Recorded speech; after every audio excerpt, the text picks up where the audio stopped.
online class. CRT training.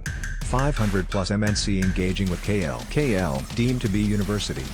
అధికారంలో ఉన్నటువంటి కాంగ్రెస్ అవినీతికి పర్యాయపదంగా కాంగ్రెస్ మారితే అభివృద్ధికి పర్యాయపదంగా నరేంద్ర మోడీ గారి 10 సంవత్సరాల పాలన కనబడతా ఉంది.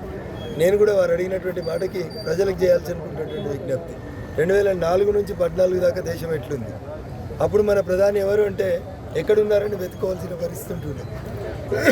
కానీ ఈరోజు మన దేశ ప్రధాని ఎక్కడున్నాడు అని అడిగి అందరు దేశాధ్యక్షుల నుంచి ఫోటో దిగే స్థితికి మన దేశాన్ని గౌరవాన్ని పెంచినటువంటి నాయకుడు నరేంద్ర మోడీ గారు.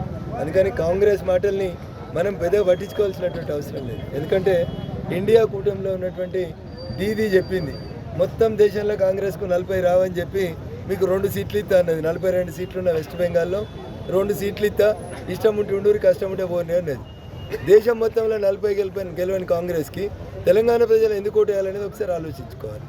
దేశంలో ఎక్కడ లేని కాంగ్రెస్ పొరపాటునో గ్రహపాటునో ఈ రాష్ట్రంలో అధికారంలోకి వచ్చింది తప్ప ఏదో ప్రజలు ఏరికోరి తెచ్చుకున్నటువంటి ప్రభుత్వం కాదు. వచ్చిన 4 నెలలకే ఎందుకు తెచ్చుకున్నావా ఈ ప్రభుత్వాన్ని నీ ప్రజలు ఆలోచించేటువంటి పరిస్థితి వచ్చింది. కాబట్టి కాంగ్రెస్ని ప్రజలు మరొకసారి నమ్మేటువంటి పరిస్థితి లేదనేది నా విశ్వాసం.